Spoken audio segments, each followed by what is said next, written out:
जय सिया राम। तो आज हम अपने प्यारे कथा रसिक श्री सीता राम जी को जिन दिव्य संत भक्त का चरित्र श्रवण कराने वाले हैं, उनका नाम है श्री स्वामी रसिक माधुरी शरण जी महाराज, जो एक दिव्य विधान के अनुसार धराधाम पे जन्म लिए थे, एक महाभागवत के पुत्र के स्वरूप में, जो कि थे जयपुर के सरस कुंज के दिव्य सरस माधुरी शरण जी।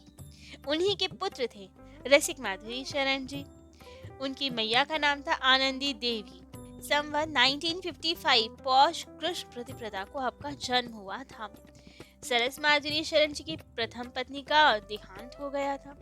इच्छा ना होते हुए भी गुरुदेव की आज्ञा के वशीभूत हो आपने दूसरा विवाह किया।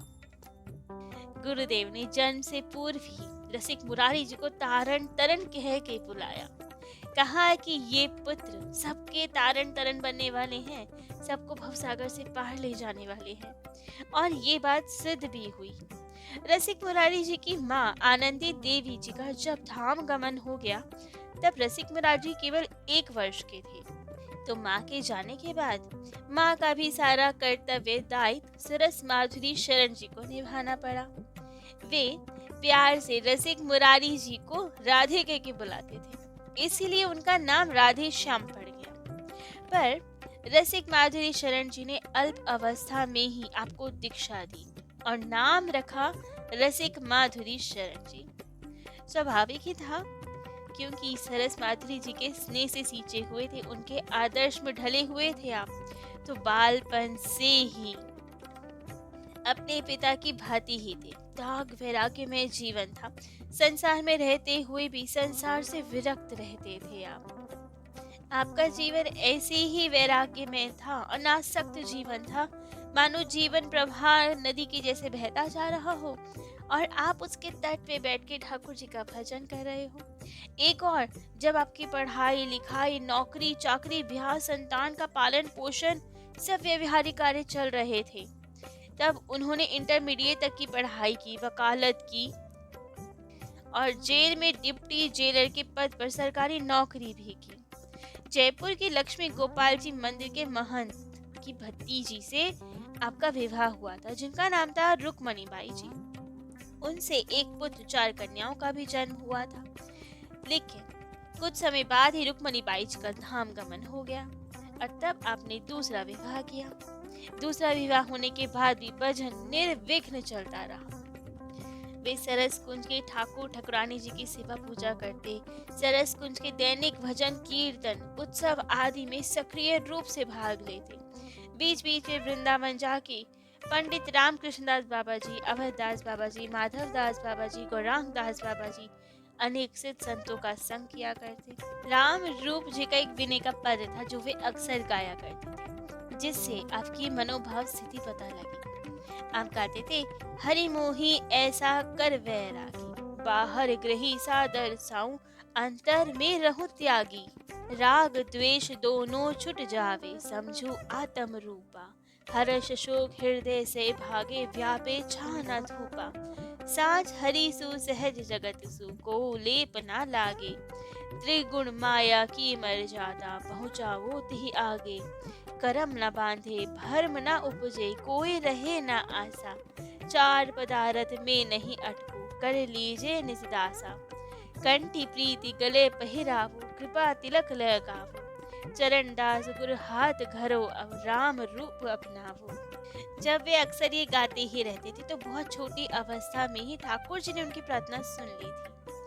सरस माधुरी शरण जी ने आपको बहुत छोटी अवस्था में ही सरस कुंज की ठाकुर सेवा सौंप दी थी। जब आप 12 वर्ष के ही थे, तभी आपको ठाकुर सेवा प्राप्त हो गई थी। सहचरी स्वरूप से श्री राधा कृष्ण जी की मानसी सेवा भी आप किया करते थे। वे भजन करते तो उसी सहचरी स्वरूप का चिंतन किया करते। करते करते मन में कभी कभी भाव में ऐसे डूब जाते कि तन मन की कोई सुध न रहती। कई बार तो जब आप पूजा घर में प्रवेश करते, तो आपको ऐसा अनुभव होता जैसे कोई युवती भी आपके साथ पूजा घर में प्रवेश कर रही है। अब थोड़े दिन आपने देखा, लेकिन फिर आपको लगा शायद भ्रम है ये। वे कौन है जो बार बार मुझे दिखती है? कुछ समझ नहीं पाते। केवल अपना भ्रम ही मानते। सरस माधुरी जी से उसके बारे में कुछ ना कहते, क्योंकि आपको लगता कि शायद मेरा वहम है कि मुझे ऐसा लगता है कोई युवती मेरे साथ प्रवेश कर रही है। तब एक दिन स्वयं सरस माधुरी शरण जी ने आपको कहा, जिसे तुम भ्रम समझते हो वो भ्रम नहीं है, तुम्हारा अपना ही सहचरी स्वरूप है। रसक माधुरी शरण जी के पिता सरस माधुरी शरण जी सदैव उन्हें अपनी कृपा आशीर्वाद अपने वरद हस्त की छाया में रखते थे, जिससे आपका भजन बहुत तीव्र गति से बढ़ रहा था। सरस निकुंज में जो आचार्यों के उत्सव होते थे, उनमें वे सरस माधुरी शरण जी के साथ बहुत प्रेम से सहयोग दिया करते थे। एक समय के बाद आचार्य प्रभु श्री श्याम चरण दास जी का उत्सव था, और उस समय सरस माधुरी शरण जी कुछ अस्वस्थ हो गए थे, जिसके कारण उत्सव में सम्मिलित नहीं हो पा रहे थे। तब तो उत्सव का सारा नेतृत्व रसिक माधुरी शरण जी के पास आया। सरसकुंड में उत्सव आदि जितने होते थे तीसरी मंजिल पे होते थे। उत्सव बड़े आनंद से मनाया जा रहा था। तभी अचानक रसिक माधुरी शरण जी को ऐसा भाव जगा तो वे महान नृत्य कीर्तन करने लगे, और सरस माधुरी शरण जी दूसरी मंजिल पर विश्राम कर रहे थे। और वहां रसिक माधुरी शरण जी को ऐसा भाव आया कि उन्होंने सरस माधुरी शरण जी का एक पद गाया, जिसकी पंक्तियां थी, श्याम चरण दास प्रभु प्यारे, हमरे तुम चरणन को ध्याना, आस और विश्वास आपके यह निश्चय प्रण ठाना, तुम ही साचे सजन स्नेही, वारो तुम पर प्राणा, सुनो मुबिनती दया निधाना, तुम सर्वस धन मेरे जाना, तुमको तज कर और जगत गुरु, भूल न मैं माना, करो सनात अनाथ जान के अपने निकट रखाना, अंत कहूँ मत भटकाना हो, नहीं कहीं मोर और ठेकाना। अब रसिक माधुरी शरण जी इतने भावाविष्ट हो गए कि लगातार 3 घंटे तक वो यही पद गाते रहे। एक अपूर्व भाव तरंग उमड़ पड़ी। जितने भी वहां समाज के लोग बैठे थे, वो भाव सब में व्याप्त हो गया, और नीचे उनके पिता सरस माधुरी शरण जी जो विश्राम कर रहे थे, वे भी अपने भावों को रोक नहीं पाए। रसिक मुरारी जी के ये हृदय के भाव उनको भी खींचकर ऊपर तक ले ही आए। ऊपर आते ही भाव विह्वल अवस्था में उन्होंने रसिक माधुरी शरण जी को अपने हृदय से लगा लिया और कहा, आज मैं धन्य हो गया। सरस कुंज के संबंध में जो मेरी चिंता थी वो सब चली गई। मैं आश्वस्त हो गया कि मेरे बाद भी सरस कुंज में आचार्यों का उत्सव वैसे ही मनाया जाएगा जैसे कि आज मनाया जाता है। रस की सरिता बराबर बहती रहेगी, रस में कभी कोई कमी नहीं आएगी। संवत 1983 में जब सरस माधुरी शरण जी का धाम गमन हो गया, उसके बाद सरस कुंज के एक नए अध्याय का आरंभ हुआ। लेकिन वहाँ का रसमय वातावरण वो यों का त्यों बना रहा, उसमें कोई परिवर्तन नहीं हुआ। रसिक माधुरी शरण जी ने अब अपनी नौकरी से इस्तीफा दे दिया और आचार्य पद को संभाला। उनके नेतृत्व में भक्तों का खूब समाज जुड़ता। आचार्यों के उत्सव, दैनिक पाठ, कीर्तन खूब आनंद से होने लगे। रस में सब सराबोर रहते। अब श्री रसिक मुरारी शरण जी आचार्यों में वैसी ही निष्ठा रखते थे जैसे उनके पिता सरस माधुरी शरण जी रखते थे। वे प्रति वर्ष देहरा, शुकताल, बहादुरपुर अनेक अनेक लीला स्थलियों में जाते थे। वहाँ समाज आदि का आयोजन किया करते थे। सरस कुंज में भी आचार्यों के उत्सव बड़े पैमाने पे मनाया जाते थे, जिसमें सहस्त्रों लोग प्रसाद पाने आया करते थे। उत्सवों के संबंध में वे एक दोहा गाया करते थे। कहते थे, कृपणता को त्याग के उत्सव करो सब प्रीत, जो लागे तन बेचिए यही प्रेम की रीति। एक समय की बात, लेकिन अन्नकूट का महोत्सव था, लेकिन उसमें एक बहुत बड़ी समस्या आ खड़ी हो गई। उस समय सरकार की ओर से भोज भंडारों पे कंट्रोल लगा हुआ था। 100 से अधिक व्यक्तियों को भोजन नहीं कराया जाएगा, ऐसा कुछ नियम आ गया था। अब जयपुर के डिप्टी सुपरिटेंडेंट काशी प्रसाद जी, वे सरस कुंज से बहुत घने संबंध रखते थे। अब उनके परामर्श से उस दिन उत्सव में केवल 100 आदमियों का भोजन की व्यवस्था की गई। उन्होंने बता दिया क्या रूल्स है और कह दिया केवल 100 की ही आज्ञा है सरकार की तरफ से, तो केवल 100 आदमियों का ही भोजन तैयार किया गया। लेकिन उत्सव तो इनका बड़ा ग्रैंड होता था। उत्सव में कम से कम 1500 आदमी आए। भजन कीर्तन के बाद अब भोजन के लिए किसको कहा जाए, किसको मना किया जाए, ये बड़ी समस्या थी। कैसे किसी को कह दे कि आपका यहाँ भोजन नहीं है और आपका है। अब सरस माधुरी जी के शिष्यों में से एक शिष्य युगल माधुरी शरण जी, वे आए। उन्होंने बताया कि अब क्या करें। कहे कि कोई बात नहीं, जैसा महाराज जी रसिक मुरार जी आज्ञा देंगे वैसा ही हो जाएगा, उन्हीं से पूछते हैं कैसे किया जाए। सब गए रसिक माधुरी शरण जी के पास। तो तब ये समस्या सुन के मुस्कुराए और कहा कि प्रसाद तो चिन्मय होता है, प्रसाद स्वयं सब समस्या का समाधान कर देगा। हम अपनी ओर से किसी को क्यों मना करें, क्यों किसी को प्रसाद से वंचित रखें। सभी को जीवने दो, सबकी व्यवस्था होगी। भली करे भगवान शुक्र, है चिंता चित त्याग, श्याम चरण ही दास के, चरण कर अनुराग। अब काशी प्रसाद जी भी वहां उपस्थित थे। उन्होंने हंसकर कहा, ठीक है, जैसी उनकी इच्छा, मुझे तो प्रसाद दो, मैं तो चलूं यहाँ से। और प्रसाद लेकर वे तो चले गए। उनके बाद 100 आदमियों की पत्तल परोसी गई। सब ने खूब प्रेम से जीमा और झूठी पत्तलें बोरे में भर दी। उसके बाद फिर से 100 पत्तलें परोसी गई। फिर अलग 100 आदमी जीमे, सबने प्रसाद पाया। फिर दोबारा पत्तलें जीमी गई। ऐसे कर कर के 1200 आदमियों का भोजन वहां हुआ। उतनी ही सामग्री जो 100 व्यक्तियों की थी, 1200 आदमियों को पूरी पड़ गई। दूसरे दिन अब मेहतरानी आई प्रसाद लेने। रसिक मुरारी जी की गुरु बहन तुलसी बाई जी थी वहां पे, जो कुंज में ही रहती थी। अब उन्होंने कहा, प्रसाद तो कुछ बचा नहीं, कल ही जाने कैसे पूरा हुआ, अब क्या दे मेहतरानी को। रसिक मुरारी शरण जी से पूछा गया। उन्होंने कहा, रसोई में जाके देखो, कुछ तो होगा ही। जब तुलसी बाई जी रसोई में गई तो जाकर देखा, वहाँ एक और कुछ बाटी और चूरमा रखा हुआ था। बहुत आश्चर्यचकित हुई कि ये कहाँ से आया। वही उन्होंने मेहतरानी को दे दिया और उसके बाद प्रसाद का एक कण भी नहीं बचा। अब ये किसका चमत्कार था? जो उत्सव का नेतृत्व कर रहे थे, रसिक मुरारी जी का, या ठाकुर जी का, जो सब भक्तों के योगक्षेम का वहन करते हैं, या प्रसाद की ही महिमा थी, वो ही चिन्मय था जो बढ़ता ही गया। ये कहना तो कठिन है, परंतु रसिक मुरारी जी भी सिद्ध संत होते हुए भी अपने आप को गुप्त रखते थे। लेकिन यदि किसी भक्त भी संकट आए विविधता में, तब भक्त के प्रति अपने प्रेम को निभाने के लिए कुछ लीलाएं कर जाते थे ठाकुर जी की इच्छा से। ऐसा ही उन्होंने किया था अपने एक शिष्य काशी प्रसाद जी के साथ। उनसे उनका बड़ा घनिष्ठ संबंध था। काशी प्रसाद जी इनके प्रति गुरु भाव रखते थे, लेकिन उनका स्थानांतरण कोटा में हो गया। अब कोटा में जब हो गया तो एक बार सुखदेव जी का उत्सव आया, बड़े धूमधाम से मनाया गया।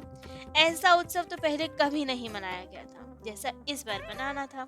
उत्सव में श्रीमद् भागवत जी का सप्ताह हुआ और उसके बाद रथ पर भागवत जी की सवारी निकाली गई थी। अब रसिक मुरारी शरण जी को काशी प्रसाद जी की बड़ी याद आई। उनकी इच्छा हुई कि काश काशी प्रसाद जी भी यहाँ सवारी में शामिल होते। इनका सोचना था, और वहाँ उसी रात में काशी प्रसाद जी ने अपने आप को स्वप्न में देखा कि मैं सरस कुंज में हूँ, भागवत जी की सवारी और जुलूस निकल रहा है और मैं वो देख रहा हूँ। उन्होंने तो यही माना कि ये स्वप्न था, क्योंकि ऐसा पॉसिबल तो है नहीं। और दूसरा, कभी ऐसी सवारी निकाली भी नहीं गई थी, तो उन्हें यही लगा कि मैंने स्वप्न देखा। 2 दिन बाद ही उन्हें किसी सरकारी काम से जयपुर जाना पड़ा। रसिक मुरारी जी के दर्शन करने गए तो उन्होंने पूछा, महाराज, क्या इस बार शुकदेव जी के उत्सव में भागवत जी की सवारी निकली थी? महाराज जी ने कहा, हाँ, और मैंने आपको बहुत याद भी किया था। उसमें आपके लिए प्रसाद रखा है, जाते हुए लेकर जाना। अब ये रसिक मुरारी जी की इच्छा ही थी जो काशी प्रसाद जी सवारी में सम्मिलित हो पाए, और उस उत्सव का प्रसाद भी उन्हें मिल गया। ऐसे ही एक बार और हुआ था। हरियाली अमावस्या की तिथि थी। सरस माधुरी शरण जी का जन्मोत्सव था। दूसरे दिन वाणी पाठ के बाद स्वामी बाबूलाल जी की मंडली द्वारा रास लीला का आयोजन होना था और वाणी पाठ पूरा होने ही वाला था। उस समय रसिक माधुरी शरण जी ने बाबूलाल जी से पूछा कि आपके पास प्रिया जी की कोई हरी पोशाक है क्या, जो स्वरूप सरकार है? बाबूलाल जी ने कहा, हाँ, हरी पोशाक तो है। तब तो रसिक मुरारी जी बहुत प्रसन्न हुए। विनम्रता पूर्वक निवेदन किया कि आज तो प्रिया जी को हरी पोशाक ही धारण कराना, बहुत प्यारी लगेंगी उसमें। लेकिन बाबूलाल जी ने कहा कि महाराज जी, प्रिया जी का श्रृंगार तो हो चुका है, उन्हें गुलाबी पोशाक धारण करवाई गई है। अब ये सब रसिक मुरारी जी तो बड़े चुपचाप सुन रहे थे, कुछ गंभीर हो गए। वाणी पाठ समाप्त होने ही वाला था और थोड़ी ही देर में रासलीला प्रारंभ होनी थी, लेकिन समय हो रहा था, प्रारंभ नहीं हुई। तब तो श्रृंगारी जी को बुलाया गया और कहा, आप क्यों देर करते हो, स्वरूपों को ले आओ, रासलीला प्रारंभ करनी है। तब तो श्रृंगारी बोला, क्या कहूँ स्वामी जी, श्रृंगार के बाद प्रिया जी को जाने क्या हो गया। वे मुझसे बोली कि ये पोशाक अच्छी नहीं लग रही, मुझे तो हरी पोशाक ही धारण करनी है। बहुत समझाया, बहलाया, फुसलाया उन्हें, लेकिन मैं हार गया, वो मान ही नहीं रही है। हट करके बैठ गई हैं कि मुझे हरी पोशाक ही पहननी है। समझ में नहीं आ रहा मैं क्या करूं, क्या श्रृंगार दोबारा से करूं। अब जब ये सुना तो रसिक मुरारी जी तो गदगद हो गए, नेत्रों से अश्रुधार बह निकले कि ठाकुर जी, प्रिया जी इतने भक्त वत्सल हैं कि मेरे मन में इच्छा हुई कि वे हरी पोशाक धारण करें तो वे हट करके बैठ गई, जबकि आज तक उन्होंने कभी हट नहीं की। स्वरूप सरकार ने आज हमारी इच्छा की पूर्ति के लिए वे हट करके बैठ गई। द्रवित हृदय से रसिक मुरारी शरण जी ने कहा, प्रिया जी जैसा कहती है वैसा ही करो। तब तो प्रिया जी को हरी पोशाक धारण कराई गई। हरी पोशाक पहनकर जब वे सखियों के साथ रासमंडल पे आई तो उनका रूप श्रृंगार देखते ही बनता था। जितनी देर रास होता रहा, रसिक मुरारी जी के तो नेत्रों से अश्रुधार बहती रही।